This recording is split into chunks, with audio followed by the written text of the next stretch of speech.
10 বছরের কম বয়সের বাচ্চাদের ইমিউনিটি পাওয়ার কম। ইমিউনিটি পাওয়ার, রোগ প্রতিরোধ ক্ষমতা, এই শরীর নিজে একটা ডাক্তার, যার ক্ষমতা আছে যে কোনো রোগকে প্রতিহত করার, কিন্তু সেই শরীরটা 35 বছর 40 বছর অবধি প্রতিহত করতে পারে, তারপরে পারে না। কেন তারপরে পারে না? বলে রোগটা ধরে যায় আমাদের শরীরে।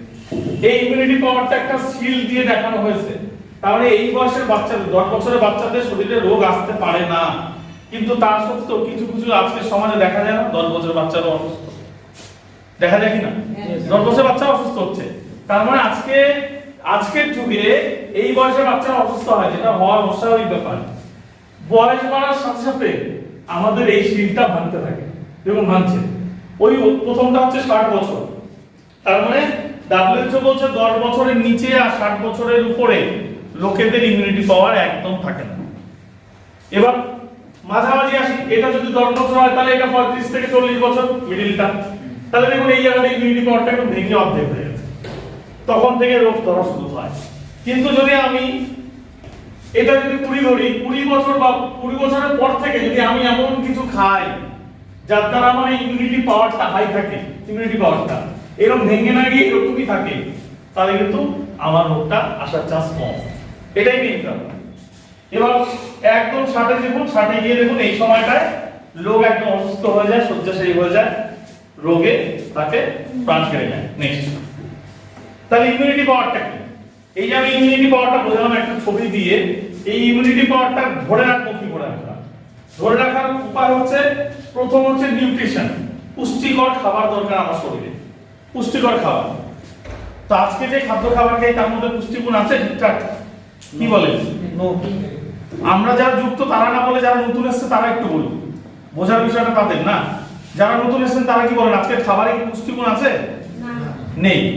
তাহলে এই শরীরটা বেঁচে থাকে খাবারের পুষ্টির দ্বারা, তাহলে পুষ্টিগুণ কমে গেছে। আমি আসবো আরো বিস্তারিত।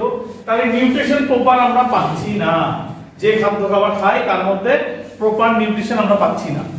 পাচ্ছি কি না? দ্বিতীয় কি, আমাদের কার্যক্ষমতা হারিয়ে গেছে, রাইট?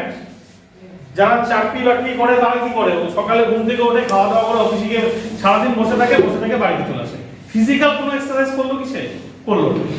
গ্রামে গঞ্জে যারা কৃষিকাজ করে তারা ফিজিক্যাল এক্সারসাইজ করে, কিন্তু খাটনির মাধ্যমে। কিন্তু ম্যাক্সিমাম লোক, 80% লোক ফিজিক্যাল এক্সারসাইজ করে না। তাহলে ফিজিক্যাল এক্সারসাইজটা দরকার। কেন? আমি যে নিউট্রিশনটা নিলাম সেটা আমার শরীরে অ্যাবজর্ব করার জন্য আমার শারীরিক পরিশ্রম দরকার, নাহলে আমার শরীর সেটা অ্যাবজর্ব করবে না। তার মানে আমরা ফিজিক্যাল এক্সারসাইজ বন্ধ করে দিয়েছি, নিউট্রিশন খাবারে নেই। দ্বিতীয়ত হ্যাপি হেলদি লাইফস্টাইল, মানে সঠিক সময় ঘুমানো, 8 ঘন্টা একদম ঘুমোতেই হবে, সঠিক সময় ঘুম থেকে ওঠা, সকালবেলা উঠতে হবে, সঠিক সময় ঘুমোতে হবে। তাহলে এই যে আমার দৈনন্দিন যে আমার রুটিন, সেই রুটিনটাও গন্ডগোল হয়ে গেছে। কারণ আজকের যুগে আমরা ফেসবুক, হোয়াটসঅ্যাপ এই করেই মাঝরাতে ঘুমাই, কি তাই কি না? ম্যাক্সিমাম, তাই না? নেটের ইয়েতে চলে গেছি। তাহলে যে তিনটে জিনিস আমার ইমিউনিটি পাওয়ারকে মেইনটেইন রাখবে সেটা আমরা বরবাদ করে দিয়েছি। যার জন্য আগেকার যুগে, আজ থেকে 30-40 বছর আগে লোকে 100 বছর 90 বছর হামেশাই বাঁচত, কি বাঁচত না? কিন্তু আজকে কি সেই বয়সটা আছে? আজকের ডেটে কততে মারা যাচ্ছিল? 60 থেকে 70 এর মধ্যে, কি ঠিক কি না? তাহলে 60 থেকে 70 এর বেশি আয়ু কারো নেই। এটা কি শুধু আমাদের সাধারণ মানুষের না ডাক্তারদের? ডাক্তারদের। তাহলে যে ডাক্তার বাবুরা আমাদের ট্রিটমেন্ট করে আমাদেরকে 60-70 এর বেশি নিয়ে যেতে পারে না, কারণ কি নিজেও যেতে পারে না, তাহলে আমার তার উপরে ভরসা করাটা কতটা যুক্তিযুক্ত? কি ঠিক বলছি কি? তাই না? আপনি এলোপ্যাথি মেডিসিন খেয়ে উপশম পান, রোগের অনুভূতি কমে, কিন্তু রোগটা কি সারে? হাই প্রেসার সেরেছে কারো? হাই প্রেসার, সুগার কারো সেরেছে? রোগটা তো আছেই, কারণ আপনি রেগুলার ওষুধ খাচ্ছেন। তো রোগটাকে চাপিয়ে রেখেছেন আপনি মেডিসিন দিয়ে, রাইট? রোগটা যদি সেরে যেত আপনি মেডিসিন খেতেন না, ঠিক কি না? যদি রোগটাকে শরীর থেকে তাড়িয়ে দেওয়া যায়, যে রোগটা এসছে এলোপ্যাথি ইন্ডাস্ট্রির দ্বারা রোগটা সারছে না, যদি এমন কোনো উপায় থাকে যার দ্বারা আমার আর মেডিসিন খেতে হবে না, আমাকে আর রোগাক্রান্ত হয়ে থাকতে হবে না, নেক্সট, তাহলে এই তিনটেকে মেইনটেইন করলে আমরা ইমিউনিটি পাওয়ার মেইনটেইন করতে পারবো। তো বর্তমান যুগে কোন ভাইরাসের উপদ্রব? করোনা ভাইরাসের উপদ্রব। কিন্তু এখন কি আপনারা ভয় পান করোনা ভাইরাসকে? ভয় পেলে তো মাস্ক পরে আসতেন, কিন্তু আমরা এই রুমে তো কেউ মাস্ক পরেনি। এই ভাইরাসটা আবিষ্কার হয়েছিল 1937 সালে। এই ভাইরাসটাই, যে ভাইরাস এই উপদ্রব বাজিয়ে গেল, এর আবিষ্কার হয়েছিল 1937 সালে। তখন তো মহামারী আনেনি, এখন মহামারী আনলো কেন? কি আদৌ কি মহামারী এনেছে? মহামারী কিন্তু হয়নি। ভারতবর্ষের জনসংখ্যার নিরিখে যত লোক মারা গেছে ও হচ্ছে গিয়ে সমুদ্রের থেকে এক ফোঁটা জল, ঠিক কি না? কিন্তু আমেরিকাতে প্রচুর লোক মারা গেছে। কেন? এই যে ডিফারেন্সটা এই আমাদের জীবন ধারণ আর ওদের জীবন ধারণের প্রসেসটা একদম আলাদা। ওরা fast food, Chinese food, Thai food এগুলো বেশি পছন্দ করে। ওখানে রোদ সেইভাবে যায় না, বরফের জায়গা, রোদ শরীরে যায় না, ভিটামিন ডি এর অভাব ঘটে। দিল্লিতে 90% লোকের ভিটামিন ডি ডেফিসিয়েন্সি। তো এই করোনা ছেড়ে দিন, করোনা তো এখন হয়নি নিশ্চিত। তো আমাদের ইমিউনিটি পাওয়ার কমার কারণগুলো নিয়ে একটু আলোচনা করি। ফার্স্ট কারণ হচ্ছে ওয়াটার পলিউশন, জলের পলিউশন। কি জল আমরা খাই তো নাকি? আর জলই জীবন, জলের অপর নাম জীবন নামে পরিচিত। তাহলে যে জলটা আমরা খাচ্ছি সেটাকে আদৌ পরিশোধিত, সেটার থেকে গুণগত মানটা কি আমার শরীরে যাচ্ছে? এই জলটা আমার দেহে কাজে লাগছে কি? কারণ 70% জল আমাদের শরীরে, 70%। এই শরীরে 70 ভাগ হচ্ছে জল আর বাকি ভাগগুলো হচ্ছে সেল, কোষ দিয়ে গঠিত। তাহলে জল আমরা বডি হাইট অনুযায়ী একটা পরিমাপে খেতে হয় প্রত্যেকদিন। যারা এই জলের পরিমাণটা ঠিকঠাক রাখে না তাদেরই আগামী দিনে কিডনি ড্যামেজ হয়, রাইট? তাহলে এই জলের যে জলটা আপনি আজকে খাচ্ছেন এই জলের মধ্যে প্রচুর পলিউশন যাচ্ছে, কারণ জলটা আসছে ভূমির নিচ থেকে, রাইট? নেক্সট, তারপরে কি পলিউশন? এয়ার পলিউশন, বায়ু দূষণ। কি দূষণ হচ্ছে কি হচ্ছে না? বায়ু। তাহলে বায়ু থেকে আমরা কি নিই? অক্সিজেন, তাই না? তাহলে বায়ু যদি পলিউটেড হয়, যে অক্সিজেনটা আমরা নিচ্ছি তাহলে সেটাও পলিউটেড, সেই অক্সিজেনটা পিওর না, নো ডাউট।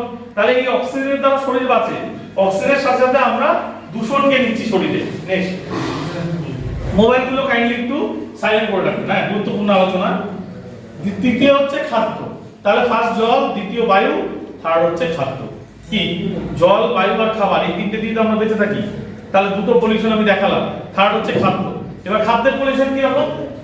খাদ্যের মধ্যে আমরা বাঙালি ম্যাক্সিমাম, তার মধ্যে মাছটা ভালোবাসে ম্যাক্সিমাম। তো বেশিরভাগ বাড়িতে ছোট চারা পোনা থেকে চালানি মাছটা বেশি পছন্দ করে। তাহলে যে চালানি মাছ আজকে খাচ্ছি আমরা, যে চালানি মাছ আজকে খাচ্ছি, সেই চালানির মধ্যে কি দেওয়া থাকে? Formalin, formaldehyde. এই ফরমালিন কোথায় ইউজ করা হয়? লাশ কাটা করে মর্গে যে ডেড বডি গুলো পড়ে থাকে তার গায়ে ফরমালিন মাখানো হয় যাতে ডেড বডি গুলো পচে না যায়। রাস্তা বাড়ি চলে গেল। তাহলে এই ফরমালিন কি করছে ক্ষতি? যেটা ডেড বডিতে দেওয়া হতো সেটা আমরা মাছের দ্বারা সরিয়ে নিচ্ছি। কেন? অসাধু ব্যবসায়ীরা মাছের মধ্যে ফরমালিন দিয়ে রাখছে। কেন? যদি ডেড বডি না পচে তাহলে মাছে ফরমালিন দিলে মাছটাও পচবে না, রাইট? এবার এই ফরমালিন তো খালি চোখে দেখা যায় না। তাহলে এই ফরমালিন দেওয়া মাছ আমি চিনব কি করে? ফরমালিন দেওয়া মাছ চেনার উপায় হচ্ছে সেই মাছের মধ্যে কোনো মাছই বসে না, সেই মাছের যে পিচ্ছিল ভাবটা থাকে না, চোখটা ডাবা থাকে, চোখটা ওঠা থাকে না, ডাবা থাকে, ফুলকোটা একদম কালো করে থাকে, সেটা হচ্ছে ফরমালিন দেওয়া মাছ। তাহলে এই মাছ অজান্তে, আমাদের অজান্তে, যেহেতু অ্যাওয়ারনেস নেই, আমরা কিন্তু খাচ্ছি। এই ফরমালিন যদি আমাদের শরীরে ঢোকে তাহলে আমাদের লিভার, কিডনি এন্ড হার্ট এই তিনটে খারাপ হবেই হবে। কারণ আছে 40 বছর আগে যাদের এই জিনিসগুলো খারাপ ধরা হচ্ছে তাদের কি খারাপের কারণ? এই সমস্ত বিষাক্ত জিনিসপত্র তার খারাপ হওয়ার কারণ, রাইট?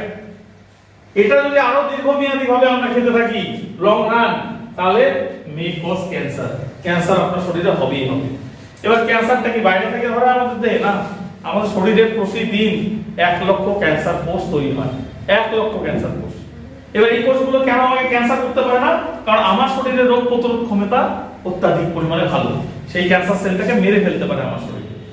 যখনই আমার শরীর সেই প্রতিরোধটা দিতে পারে না ক্যান্সার সেলকে, তখনই আমাদের দেহে ক্যান্সার চলে আসে।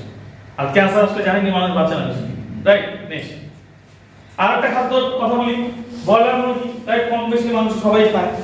দেশি বাটার থেকে চিকেনের দাম সস্তা এবং দেশি মুরগির থেকে ব্রয়লার মুরগি আরো সস্তা, রাইট? এবং সবখানে যতখানে আজকে চিকেনের আইটেম পাবেন, এই মুরগির আইটেম পাবেন। বসুন, এই চিকেনের আইটেম পাবেন। তাহলে দেশি মুরগি বড় হয় কত দিনে? 6 মাসে। ঠিক বললাম? 6 মাস লাগে তো নাকি? 6 মাস লাগে দেশি মুরগি বড় হতে। আর এই মুরগি বড় হতে কত দিন লাগে? 30 থেকে 45 দিন। তাহলে প্রাকৃতিক উপায়ে ঈশ্বর যে মুরগিটা জন্মালো পৃথিবীতে তার লাগে 6 মাস। এটা কি ঈশ্বরের দান? এটা মানুষের তৈরি, রাইট? তাহলে এই মুরগিটাকে 30 থেকে 45 দিনে একটা হাই পাওয়ারের ইনজেকশন দিয়ে, ওই যে ইনজেকশন দিয়ে 30 থেকে 45 দিনে বড় করা হচ্ছে। এবার ইনজেকশনটা কি ইনজেকশন? এটা হচ্ছে সবথেকে হাই পাওয়ারি একটা অ্যান্টিবায়োটিক। অ্যান্টিবায়োটিক ওষুধ খেয়েছেন নিশ্চয়ই প্রত্যেকেই, জ্বর সর্দি কাশি কাটা ছেঁড়া না কমলে ডাক্তারবাবুরা অ্যান্টিবায়োটিক দেয় 5 দিন 7 দিন 10 দিন, কিন্তু অ্যান্টিবায়োটিক আপনি অহরহ খান না, যখন খুশি ইচ্ছা আপনি খান না। কিন্তু এই মুরগিটা তো যখন খুশি ইচ্ছে খান, খান কি খান না? খান তো। তাহলে মুরগিটা খাওয়া মানে অ্যান্টিবায়োটিক খাওয়া, বোঝা গেল ব্যাপারটা? কারণ ইনজেকশন দিয়ে মুরগিটার মধ্যে অ্যান্টিবায়োটিকটা ঢুকিয়ে দিয়েছে। কলেস্টিড অ্যান্টিবায়োটিক সবথেকে হাই পাওয়ারের অ্যান্টিবায়োটিক মেডিকেল সায়েন্সের ইতিহাসে, যে অ্যান্টিবায়োটিক একমাত্র নিউমোনিয়া টাইফয়েডে মৃত্যু পথযাত্রী কোনো রোগীকে দেওয়া হয়, তাছাড়া কাউকে দেওয়া হয় না। তাহলে যারা আজকে মুরগিটা খাবেন এটা, তারা ওই অ্যান্টিবায়োটিক ঢুকিয়ে দিলেন শরীরে। সবথেকে হাই পাওয়ারের যদি মেডিসিন আমাদের ঢোকে, নিচের পাওয়ারের কোনো মেডিসিন কি কাজ করবে আমাদের? করবে? করবে না। কারণ আপনি হাই পাওয়ার ঢুকিয়ে ফেলেছেন, তো নিচের পাওয়ারের কোনো অ্যান্টিবায়োটিক আপনার দিয়ে কাজ করবে না। তাহলে নিজের অজান্তে এটা ঢুকিয়েছেন, ঢুকিয়ে কোনো ওষুধ বাদিয়েছেন, বাদিয়ে ডাক্তারের কাছে গেলেন, ডাক্তারবাবু অ্যান্টিবায়োটিক দিল, আপনার তো ওষুধ সারে না। ডাক্তারবাবুর দোষ না, আপনার দোষ। আপনি খাদ্য খাবার এমন খেয়েছেন যার জন্য আপনার দেহের রোগটা সারানো যাচ্ছে না। তাহলে এই মুরগি যদি রেগুলার খায়, তাহলে প্রচুর লোক মারা যাবে। 2020 থেকে স্টার্ট 7 লক্ষ লোক প্রতি বছর ইন্ডিয়াতে মারা যাবে, just because of poultry chicken, এই মুরগি। নেক্সট, আপনি দেশি চিকেন খান। আরো কি কি খাদ্যের মধ্যে পলিউশন? যে কোনো ফলমূল আপনি কিনতে যান, জেনে গেছে এরা যে ফরমালিনে চোবালে পচে না। সেই মুসাম্বি বলুন, কমলা বলুন, যেটাই বলুন, আপেল বলুন, সব ওই ফরমালিনে চুবিয়ে চুবিয়ে বিক্রি করছে মার্কেটে। আর সেটা আমরা খাওয়াচ্ছি আমাদের কাদের? বয়স্কদের, বাচ্চাদের এবং ইন্ডিয়ান আমরা খাচ্ছি। এগুলো কিন্তু রোগের কারণ। জমির দিকে তাকালে কি দেখেন? জমিতে ইউরিয়া, গোবর, পটাশ দিয়ে প্রচুর পরিমাণে পেস্টিসাইড স্প্রে হচ্ছে। তাহলে যে পেস্টিসাইড গুলো ফসলের মধ্যে দেওয়া হচ্ছে, খাদ্যের দ্বারা আপনার শরীরে যাচ্ছে কি যাচ্ছে না? কাইন্ডলি একটু মানবেন, কতজন একটা হাত তুলুন তো যে হ্যাঁ সত্যি বিষটা খাচ্ছি আমরা খাবারের দ্বারা। এই কজন মানেন, বাকিরা মানেন না। আপনার পরিবারের জন্য ভালোর জন্য আলোচনা হচ্ছে। আপনার যদি স্বাভাবিকভাবে মন থেকে হাতটা না ওঠে, তাহলে কিন্তু দাদা আপনার কিন্তু লাখ লাখ টাকা খরচা আগামী দিনে হবে। একটু জেনে রাখেন, কি জমি বাড়ি বেচেও আপনাকে ডাক্তারের কাছে গিয়ে ট্রিটমেন্ট করতে হবে, যাতে আপনার টাকাটা বাঁচে। সেই কারণেই আলোচনাটা করা হচ্ছে। তাহলে এই বিষটা আমরা খাদ্যের দ্বারা খাচ্ছি, কি এট এ টাইম খাচ্ছি না, কিছু কিছু পরিমাণ খাদ্যের দ্বারা আমাদের শরীরে যাচ্ছে। তাহলে এই সমস্ত বিষ আমাদের শরীরে ক্ষতি করছে। আর একটা কি, হাইব্রিড সবজি। কি মার্কেটে পাওয়া যাবে হাইব্রিড সবজি? যে কোনো হাইব্রিড সবজি কি করে হাইব্রিড করা হয়? কিছু মেডিসিন দেওয়া হয় থাকে। কি মেডিসিন সেটা? সেটার নাম হচ্ছে অক্সিটোসিন হরমোন। অক্সিটোসিন হরমোন হচ্ছে আমাদের ব্রেনে ইলেকট্রিসিটিকে মেইনটেইন করে। আমাদের ব্রেনে অক্সিটোসিন রিলিজ হয় স্বাভাবিকভাবে, যেটা আমাদের ইলেকট্রিসিটিকে মেইনটেইন করে, যাতে আমাদের ভারসাম্যটা ঠিক থাকে। এই অক্সিটোসিন যদি বেশি মাত্রায় আমরা নিয়ে ফেলি, রিলিজটা শরীরে বেশি হয়, তাহলে আমাদের ব্রেনের ক্ষতি হবে। এবার যত হাইব্রিড সবজি আপনি দেখুন না কেন, সবগুলোর মধ্যে অক্সিটোসিন হরমোন পুশ করে করা হয়। এক রাতে এতটুকু লাভ এত বড় হতে পারে অক্সিটোসিন হরমোন দিয়ে।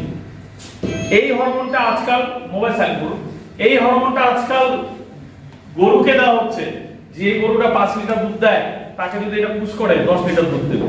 তাহলে অসাধু ব্যবসায়ীরা করছে কি করছে? নিশ্চয়ই করছে। আমরা তো সেই ঘোষকে গোয়ালাতে গিয়ে দেখছি না কি দিচ্ছে, আমরা তো দেখছি না এই মুরগিগুলোকে কি খাওয়াচ্ছে, রাইট? আমরা মুরগিটাকে খাচ্ছি। আমরা ধানের জমিতে গিয়ে তো সারাদিন থাকি না পড়ে, যে জমিতে কি কি বীজ দিচ্ছে। আমরা খাবারটাকে বা হাট থেকে কিনে খাই, তাহলে আমরা বীজ দেখতে পাচ্ছি না নিজের চোখে। যদি ফলন করে যারা কিছু কৃষি কাজ করে, তারা কিন্তু জানেন যে কি পরিমাণ বীজ ইউজ করা হয় জমির মধ্যে। নেক্সট, তাহলে আমি 3 ধরনের পলিউশনের কথা বললাম। একটা হচ্ছে বায়ু পলিউশন, একটা জল পলিউশন, আর একটা হচ্ছে সয়েল পলিউশন, মাটি পলিউশন। এবার এই পলিউশনের এফেক্ট কি আমাদের শরীরে? এর দ্বারা খালি এই 3টে পলিউশনের জন্য কি কি রোগ হয় আমাদের? প্রথম হচ্ছে এয়ার পলিউশন। দিল্লিতে এয়ার পলিউশনে এমন মাত্রায় গেছে যেখানে অক্সিজেন পার্লার থেকে অক্সিজেন কিনে নিতে হয় মানুষকে। আমরা কি কিনে নেই অক্সিজেন? আমরা তো প্রকৃতি ঈশ্বর সাপ্লাই দিচ্ছে গ্যালনকে গ্যালন, তাহলে আপনি নিঃশ্বাসই নিতে পারতেন না কেন? তা আমাদের এদিকে অত প্রদূষণ নেই যে পরিমাণ শহরগুলোতে আছে, কিন্তু যেভাবে শহর গড়ে উঠছে তাহলে তো আমাদের দিকে হতো বেশি দিন নেই, ঠিক না? সেই পলিউশন। তাহলে এয়ার পলিউশন থেকে কি প্রথম রোগ হচ্ছে নার্ভ ড্যামেজ। যত আপনি নার্ভের রোগী দেখবেন তার একমাত্র কারণ হচ্ছে এয়ার পলিউশন, যার দ্বারা রোগটা এসছে তার শরীরে। ঠিক। নেক্সট কি, কেন হচ্ছে? কারণ সীসা নিচ্ছে, সে সীসা নিচ্ছে এয়ার পলিউশন থেকে। কারণ প্রচুর সীসা এই বায়ুর মধ্যে ঘুরে বেড়াচ্ছে, সেটা আমরা নিচ্ছি অক্সিজেনের সাথে। দ্বিতীয়ত কার্বন মনোক্সাইড নিচ্ছি আমরা, যার দ্বারা কি হচ্ছে পার্টিকুলার ওজন অফ ম্যাটার নিচ্ছি, হেডেক ফ্যাটিগ হচ্ছে আমাদের অনলি এয়ার পলিউশন থেকে। তারপরে কি ভোলাটাইল অর্গানিক কম্পাউন্ড যাচ্ছে আমাদের শরীরে, তার দ্বারা কি হচ্ছে স্কিনের প্রবলেম, নুয়েসা, ক্যান্সার রিস্ক বেড়ে যাচ্ছে। দেখুন এই জাস্ট একটা পজিশন থেকে। তারপরে SO2 NOx নিচ্ছি প্লাস পার্টিকুলার ম্যাটার ওজন নিচ্ছি, এই দেখুন তিন চিহ্ন দিয়ে দেখা আছে, রেসপিরেটরি ইলনেস, আমাদের ফুসফুসের যত রোগ, হাঁপানি সবকিছুর কারণ হচ্ছে বায়ু দূষণ, রাইট। নেক্সট চলে আসুন ওয়াটার পলিউশন। কি কি ঢোকে আমাদের শরীরে? Bacteria, Parasite, chemical. ওয়াটারের মধ্যে ব্যাকটেরিয়া, প্যারাসাইট, কেমিক্যাল। কেন? কারণ মাটির নিচ থেকে জলটা ওঠে আর মাটির মধ্যে সেই জিনিসগুলো আছে। তাহলে আপনার জলটা যদি পরিশোধিত না হয় তাহলে কিন্তু নরমাল ট্যাপ কলের জল যদি আপনি খান, আপনি কিন্তু এই তিনটে জিনিস খাচ্ছেন প্রতিদিন, ব্যাকটেরিয়া, প্যারাসাইট আর কেমিক্যাল। কি হবে তাহলে ওয়াটার পলিউশন থেকে? হেডেক, ফ্যাটিগ এবং গ্যাসের প্রবলেম, গ্যাস্ট্রাইটিস, গ্যাসের প্রবলেম। তাহলে যত গ্যাসের রোগী তার কারণ হচ্ছে জল, বুঝা গেল? জলের থেকে আপনার গ্যাসের প্রবলেম, বলযোগ জলের থেকে আপনার প্রবলেম। সয়েল, এবার মাটিতে চলে আসুন। মাটির পরিশ্রম কি সেটা আমরা করছি, এটা আমরা করছি কারণ আমরা কীটনাশক জমিতে মেশাচ্ছি, পেস্টিসাইড, ঠিক। তাহলে পেস্টিসাইড যে প্রতিটা খাবার থেকে নিচ্ছি তার জন্য কি হচ্ছে নোয়েসা হচ্ছে, কার্ডিওভাস্কুলার, হার্টের প্রবলেম। যত হার্টের রোগী তার মেইন কারণ হচ্ছে কৃষিজাত দ্রব্যের থেকে যে পেস্টিসাইড শরীরে ঢুকেছে তার জন্য হচ্ছে হার্টের প্রবলেম। তাহলে আজকে ভাবুন এই air pollution, water pollution, soil pollution, এই তিনটা যদি পারফেক্ট হতো আমাদের শরীরের জন্য, আমরা 100 বছর বাঁচতাম। কারণ এই দেহটা কতদিন চলবে তার কি লিমিট আছে নাকি মেডিকেল সায়েন্সের, যে এতদিন বাঁচতে পারে এই দেহটা? লিমিট নেই তো। এখনো 160 বছর 70 বছরের লোক বেঁচে আছে আমাদের দেশে নেই, অন্য কান্ট্রিতে আছে। তাহলে যদি ওই মানুষটা অতদিন বাঁচতে পারে তাহলে ওনার দেহ আমার দেহ সেম দেহ, সেম কবজা, সব যন্ত্রপাতি, আমি কেন বাঁচতে পারবো না? নেক্সট, তাহলে আমি রোগের কারণগুলো বলতে পারছি আপনাদের। এবার নেক্সট, তাহলে যত কিছু আমরা খাই, খাদ্য খাবার, তার থেকে আমাদের শরীরে কি ঢুকছে? টক্সিন, জৈব বিষ। এই জৈব বিষ হচ্ছে মেইন কারণ সমস্ত রোগের। নেক্সট, ডাক্তার হেনরি মিলার, আমার কথা না, ডাক্তার হেনরি মিলার বর্ণনাকারী একজন সায়েন্টিস্ট, যারা নেট ইউজ করেন এই নামটা দিয়ে একটু সার্চ করে নেবেন নিচে। ডাক্তার হেনরি মিলার বলেছেন যে টক্সিন আমাদের শরীরে ঢোকে, টক্সিন কোথা থেকে আসছে? খাদ্য, বায়ু, জল, এই তিনটে থেকে বিষক্তি হচ্ছে শরীরে, ওটাকেই টক্সিন বলছে। যে টক্সিন আমাদের শরীরে ঢোকে, টক্সিন ইন দা বডি আর the cause of most disease. তার মানে আমাদের শরীরে যত ধরনের রোগ বিসুখ আসছে তার মেইন কারণ হচ্ছে এই টক্সিন। তাহলে আমরা যখন জেনে গেলাম এই টক্সিন হচ্ছে মেইন কারণ, এখানে যদি মেডিকেল লাইনে কেউ থাকে, আছেন কি কেউ মেডিকেল লাইনে, যে ফার্মাসি আছে বা আপনি যুক্ত কোনো হবে আছেন? কেউ নেই। তো এই মেডিকেল লাইন যাদের কাছে আমরা যাই ট্রিটমেন্ট করতে, এটাকে বিতাড়িত করার কোনো প্রসেস তাদের কাছে নেই। তারাও কি করছে? সিনথেটিক ড্রাগ দিয়ে এই টক্সিনের পরিমাণ আরো বাড়িয়ে দিচ্ছে শরীরে। আপনি যত যে কোনো রোগের মেডিসিন খান সেটা হচ্ছে সিনথেটিক ড্রাগ, কেমিক্যাল, নট কোনো প্রাকৃতিক জিনিস, chemical. Each and every medicine chemical, chemical formulation, এবং ওটা সিনথেটিক। তাহলে ঈশ্বর প্রাণ দিয়েছে, রাইট? এই প্রাণকে বেঁচে থাকার জন্য কি দিয়েছে বলবেন কেউ? কি দিয়েছে? এই প্রাণ বেঁচে থাকার জন্য কি দিয়েছে? প্রকৃতি দিয়েছে, রাইট? এই যে প্রকৃতি, গাছপালা, সবকিছু। তাহলে এই প্রাণ বেঁচে থাকবে প্রকৃতির উপর ডিপেন্ড করে, কিন্তু আমরা কোথায় যাচ্ছি বাঁচার জন্য? এলোপ্যাথির কাছে, ড্রাগ, হসপিটাল, নার্সিং হোম। তাহলে এবার প্রশ্ন, যদি এতই ভালো ট্রিটমেন্ট তোমাদের হয় তাহলে রোগীর সংখ্যা কমে না কেন? কি দাদা ঠিক করছেন? রোগীর সংখ্যা কমছে কি? আগের থেকে হসপিটালের সংখ্যা, নার্সিং হোম সংখ্যা বেড়েছে না কমেছে? ডাক্তার সংখ্যা বেড়েছে না কমেছে? তাহলে রোগী কেন কমছে? কি কোশ্চেনটা ঠিক কি না? এত নার্সিং হোম, এত ডাক্তার, এত কিছু, ডায়াগনস্টিক সেন্টার, এত টেস্ট, আগে এত টেস্ট ছিল না, তাহলে এত কিছু করার পরে রোগীর সংখ্যা কমছে না কেন? তাহলে কি ওখানে কি ভরসা করা যায়? এখনো ভরসা করা যায় না, কারণ আপনাকে প্রকৃতির উপর ডিপেন্ড করতে হবে। কেমিক্যালের উপর ডিপেন্ড করলে আমরা বেশি দিন বাঁচবো না। তাহলে এই টক্সিন হচ্ছে মেইন কারণ সমস্ত রোগের। নেক্সট, ডাক্তার বার্নার্ড জেনসেন বলেছেন, জানেন ইনি একজন ডক্টর, কি টক্সিন যদি এই জৈব বিষটাকে শরীর থেকে আমরা বের করতে না পারি, বের করার কোনো প্রসেস না জানি, তাহলে আমাদের ফিজিক্যাল, শারীরিক, মেন্টাল, মানসিক এবং healthy development will be affected. কারণ আমাদের মানসিক শারীরিক ভারসাম্য এফেক্টেড হবে এবং আমরা রোগগ্রস্ত হয়ে যাব। মেডিকেল সায়েন্সের হিসেবে ডাক্তারি মতেই according to basic health concept 90% disease originated from the intestine. Intestine মানে এই যে পায়খানার যে নালীটা আছে আমাদের পেটে, সেটার থেকে 90% রোগ। কারণ এই টক্সিন গুলো গিয়ে কোথায় জমা হচ্ছে? কোথায় জমা হচ্ছে টক্সিন গুলো? স্টমাক থেকে তো ওই পাইপে যাবে না বেরোনোর জন্য, এইখান থেকে আর বেরোচ্ছে না, কারণ প্রচুর পরিমাণ ব্যাকটেরিয়া থাকে এর মধ্যে, প্রচুর পরিমাণ ব্যাকটেরিয়া।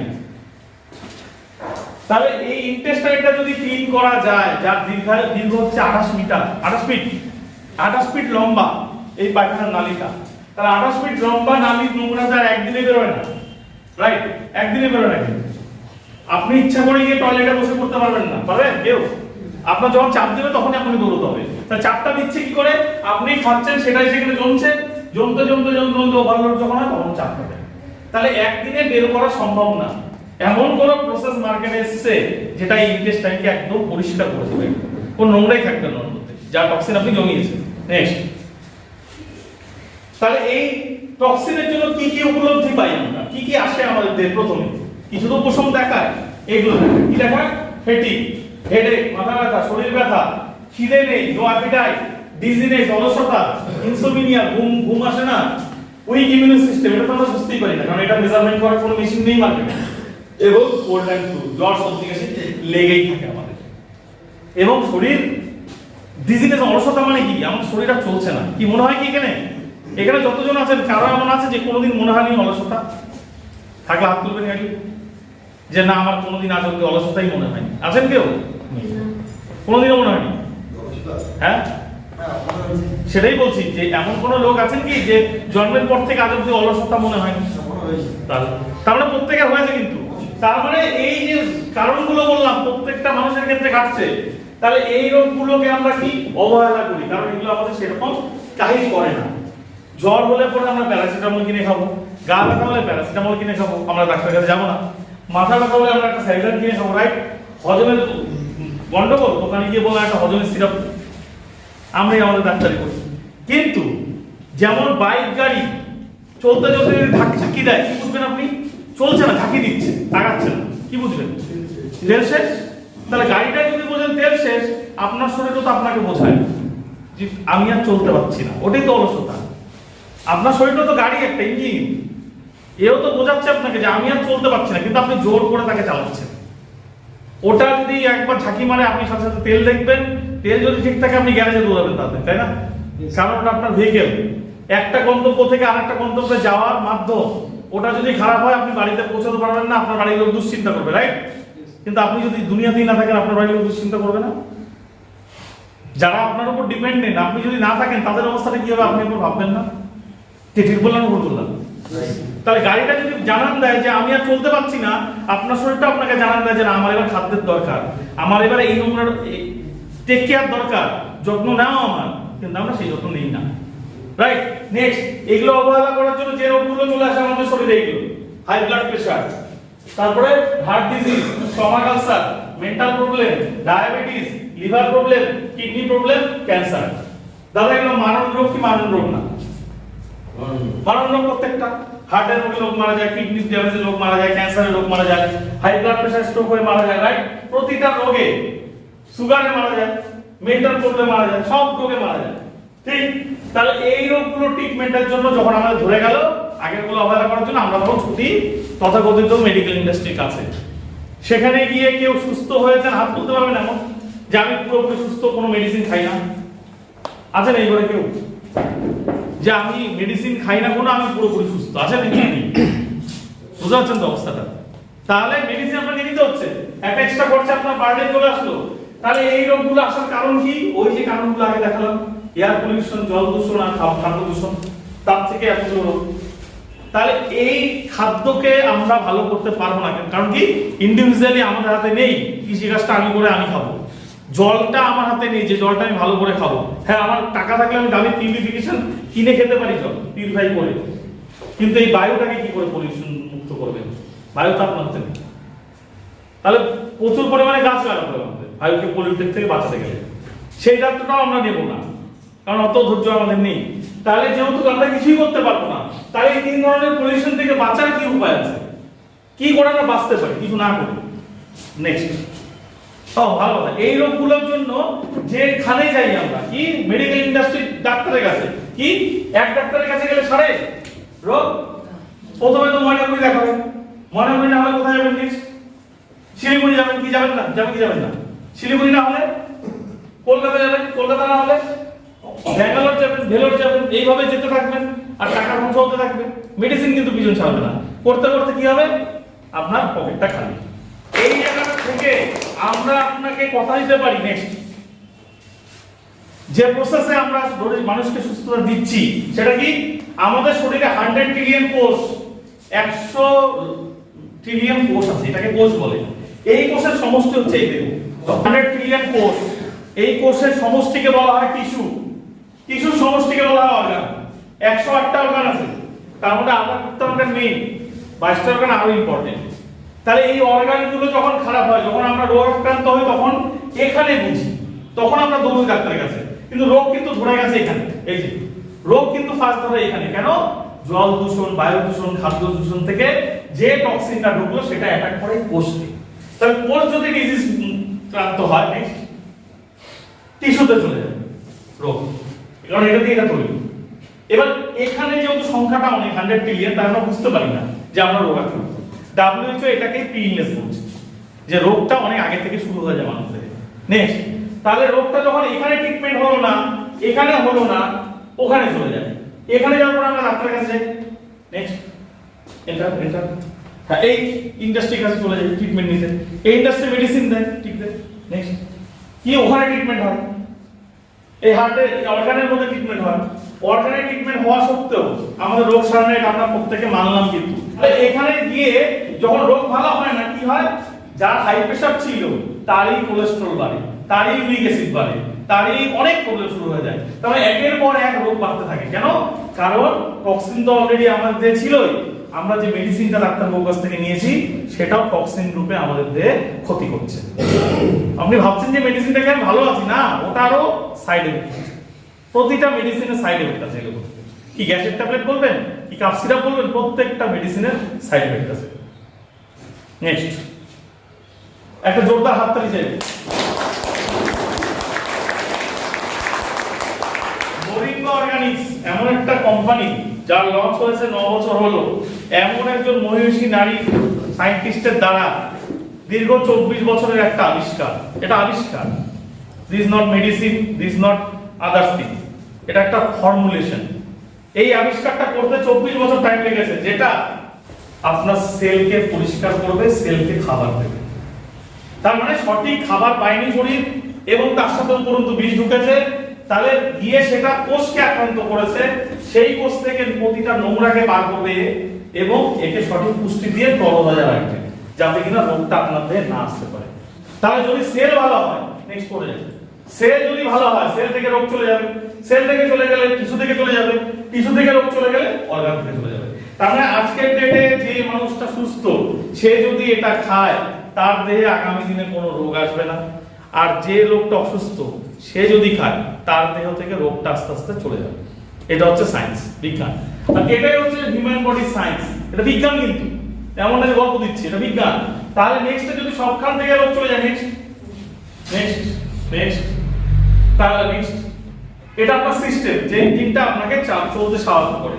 তাহলে এই সিস্টেমটা ভালো হয়ে যাবে। নেক্সট সিস্টেম যদি ভালো হয়, নেক্সট আপনি যেটা চান, আপনার শরীরে স্টেমিনা, যেটা আপনি অনুভব করতে ছোটবেলা থেকে, সেটা আপনি ফিরে পাবেন। আমি কি বোঝাতে পেরেছি কি করে রোগটা আসে আর কি করে রোগটা যেতে পারে? ক্লিয়ার সবার?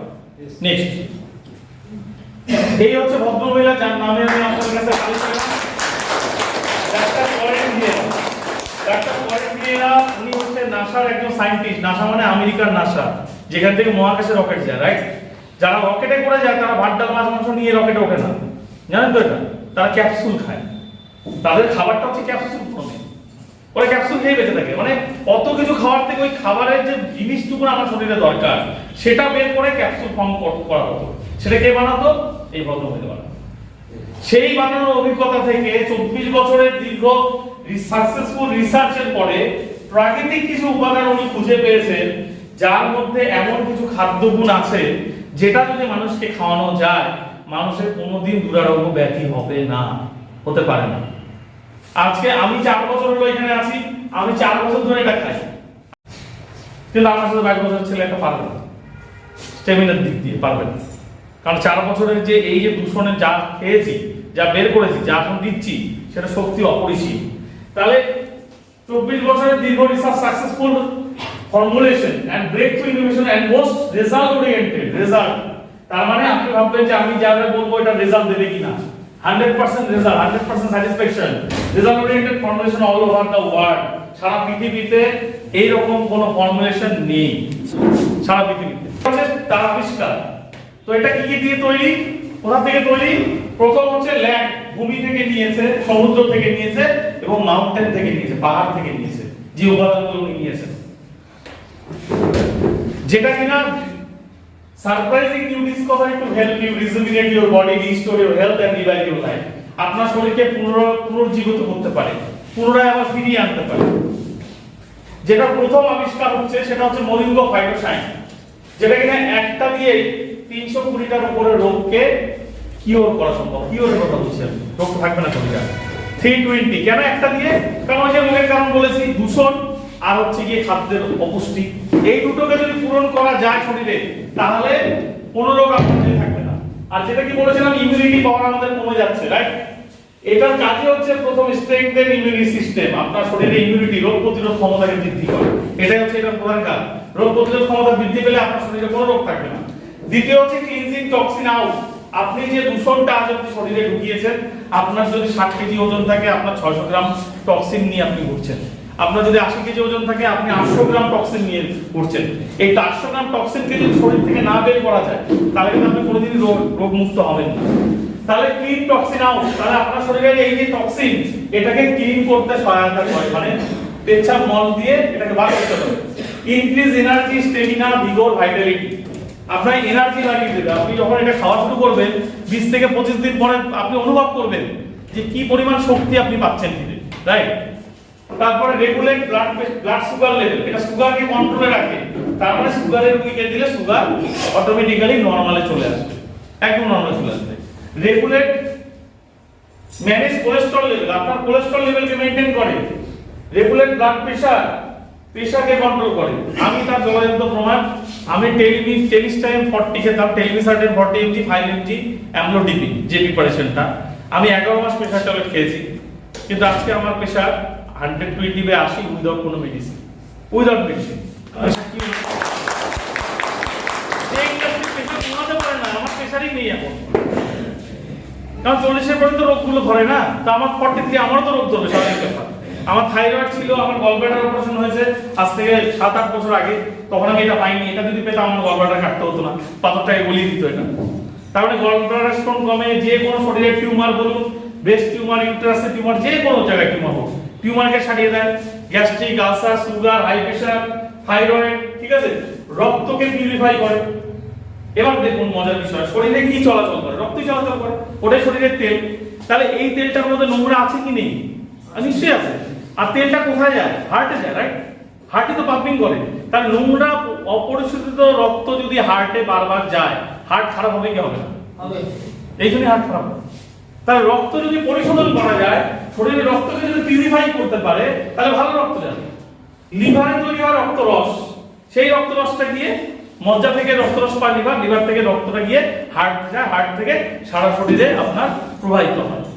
এবার এই হার্ট, এই যে যত পাইপলাইন আছে, সেই পাইপলাইনগুলো যদি কোথাও জাম হয়ে যায়, তবে গিয়ে তো হাই প্রেসার হবে।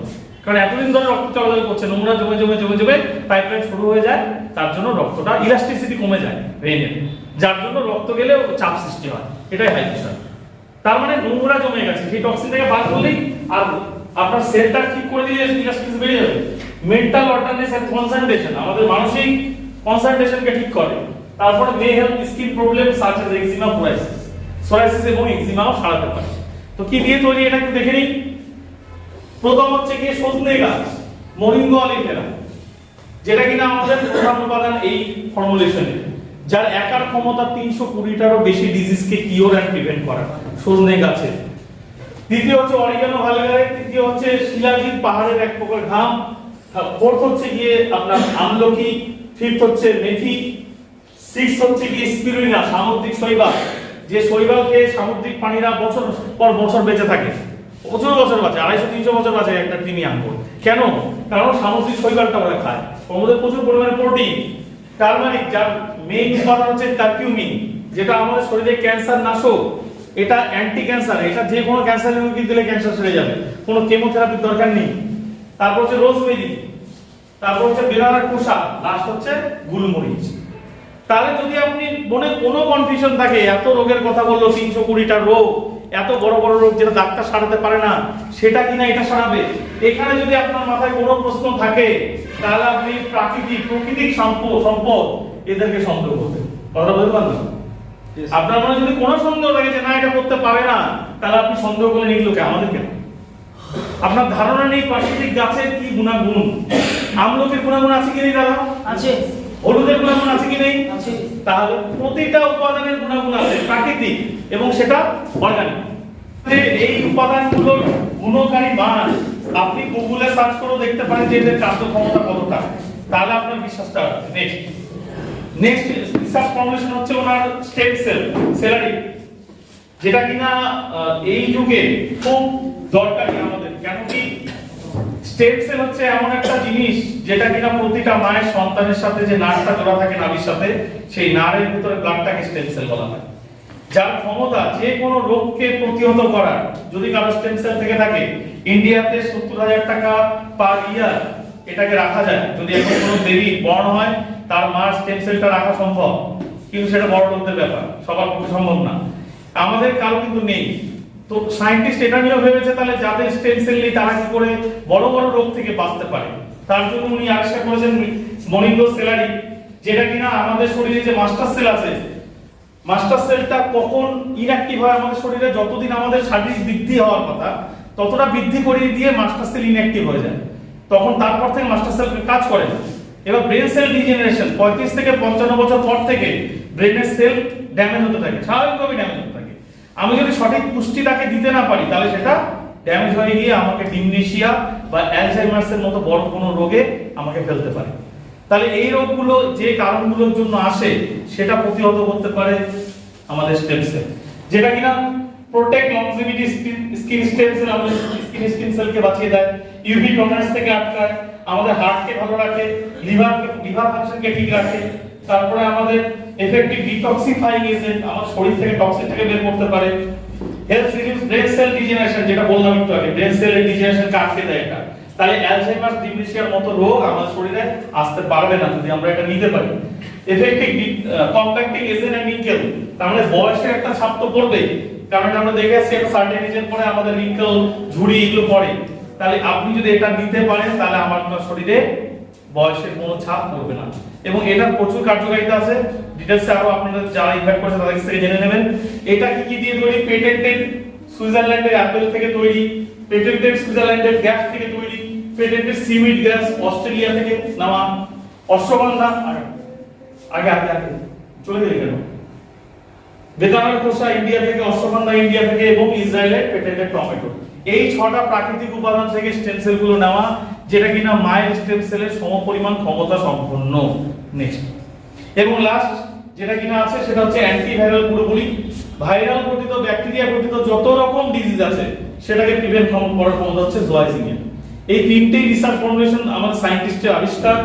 এটার দ্বারা আপনার support liver health, support digestion, হজম ক্ষমতাকে ঠিক রাখবে, ইনক্রিজ ব্লাড প্লেটলেট, যেটা ডেঙ্গুতে ব্লাড প্লেটলেট কমে যায়, এটা ডেঙ্গুর ক্ষেত্রে কার্যকরী, ঠিক আছে। তারপরে মেন প্রিভেন্ট স্টমাক আলসার হলে পরে আপনি এটা দিয়ে সারাতে পারবেন। নেক্সট হচ্ছে helps reduce symptom of viral fever, যাদের ঘন ঘন ভাইরাল ফিভার আসে তাদেরকে দিলে তাদের ফিভারটা আসবে না। তারপর হচ্ছে beneficial reducing bronchitis, bronchial asthma, যাদের হাঁপানি আছে তাদের ক্ষেত্রে এটা খুব কার্যকরী। তারপর balance hormone level and ward stress, আমাদের হরমোন লেভেলকে মেইনটেইন রাখে। Helps relieving cold, cough, flu and chest congestion, আমাদের সর্দি কাশি জনিত যত ধরনের প্রবলেম আছে সেটাকে সারিয়ে দেয়। Act as a detoxifying agent, এটাও আমাদের শরীরকে ডিটক্সিফাই করে। এবং এফেক্টিভ এগেইনস্ট অ্যানিমিয়া, রক্তকল্পতা যারা ভোগেন তারা এটা খেলে রক্ত তাদের পরিপূর্ণ হয়ে যাবে, হিমোগ্লোবিন। তো এটার যে এত গুণকারী মান, এটাকে মানবো কি করে? ওয়ার্ল্ডের সবথেকে বেস্ট ল্যাব ব্রান্সিক ল্যাব, সেখান থেকে একটা সার্টিফিকেশন দেওয়া হয় কোন ফর্মুলেশনের অক্সিডেটিভ স্ট্রেসকে আটকানোর ক্ষমতা কত বেশি। অক্সিডেটিভ স্ট্রেস মানে এই যে টক্সিন আর পলিউশন, এই যে এই টক্সিনের দ্বারা যে সেলগুলো মরে যাচ্ছে, এটাকেই বলা হচ্ছে অক্সিডেটিভ স্ট্রেস। এটাকে প্রতিহত করার অ্যান্টিঅক্সিডেন্টের ক্ষমতা যে ফর্মুলেশন যত বেশি, তার ওরাক ভ্যালু তত বেশি। দেখুন 22 নাম্বারটা হচ্ছে মরিঙ্গো ফাইটোসাইড, যেটা প্রথম বললাম 50156 টিএন মোল, এবং বাকিগুলো হচ্ছে আদার্স ফর্মুলেশন যেটা অন্যান্য মার্কেটে আছে। সবগুলো ওয়ার্ল্ডের ফর্মুলেশন থেকে সবথেকে হাইয়েস্ট ওরাক ভ্যালু হচ্ছে মরিঙ্গো ফাইটোসাইড, যেটা 50156 টিএন মোল। এবং এর মধ্যে কি কি আছে সেটা একটু দেখনি, কি কি পাবো খেলে। আপনি যদি পার ডে 4টে ক্যাপসুল কনজিউম করেন সকালবেলা খালি পেটে এমটি স্টমাক উইথ লুকওয়ার্ম ওয়াটার, তাহলে আপনার শরীর কি পাবে? 200টা নিউট্রিশন। এই নিউট্রিশনের ব্যাপারটা একটু বুঝিয়ে দিই। পিডিয়াশিওর কেউ খাওয়ান বাচ্চাদের? পিডিয়াশিওর খাইয়েছেন? টিভিতে অ্যাড দেখেন, 37 নিউট্রিশন থাকে ওর মধ্যে। কেন থাকে? কারণ বাচ্চার ব্রেন ডেভেলপমেন্ট, হেলদি ডেভেলপমেন্টের জন্য 37 নিউট্রিশন দরকার। তো এই নিউট্রিশনটা কি শুধু বাচ্চাটারই দরকার না আমাদেরও দরকার? আমাদেরও দরকার। তাহলে আপনি এই বয়সে এসে 200 নিউট্রিশন খাবেন, তাহলে আপনার ডেভেলপমেন্ট তো হবেই হবে শারীরিক। তার সাথে পাচ্ছেন 52টা অ্যান্টিঅক্সিডেন্ট, 19 অ্যামাইনো অ্যাসিড, 3টে ফ্যাটি অ্যাসিড, 30 এসেনশিয়াল ভিটামিন, 84 হচ্ছে ট্রেস মিনারেল, যে মিনারেলটা আমরা জলের থেকে পাচ্ছি না ঠিকঠাক, 20 এসেনশিয়াল মিনারেল, এবং অ্যান্টি ইনফ্লেমেটরি হচ্ছে 42টা। তার মানে আমাদের প্রতিনিয়ত দরকার হচ্ছে এই ফর্মুলেশনটা, যেটা এই পলিউশনের জন্য আমাদের শরীর পাচ্ছে না এবং আমরা রোগাক্রান্ত হচ্ছি। এটা যদি এই ফর্মুলেশনটা যদি প্রতিনিয়ত নেওয়া যায়, উইদিন 6 মান্থ 1 ইয়ারের মধ্যে আপনি যে রোগে রোগাক্রান্ত, সেই রোগটা আস্তে আস্তে আপনার দেহ থেকে চলে যাবে। এবার লাস্টলি এটাই বলা যে এই যে অর্গানগুলো দিয়ে আমাদের শরীর তৈরি, এগুলো ওয়ান টাইম পেয়েছি আমরা প্রত্যেকে ঈশ্বরের থেকে। Heart, kidney, liver, stomach, pancreas, prostate gland, everything. এটাকে যদি আপনি ভালো রাখতে চান, আপনি গাড়িটাকে যেভাবে সার্ভিসিং করেন ভালো রাখার চেষ্টা করেন, আপনি যদি এই ফর্মুলেশনের দ্বারা এই অর্গানগুলো সার্ভিসিং যদি কন্টিনিউ রাখেন, আপনি দীর্ঘজীবী হবেন। 100 বছর তো পার করবেনই করবেন। Thank you so much. আমি আর দীর্ঘায়িত করছি না, স্যার আসছে।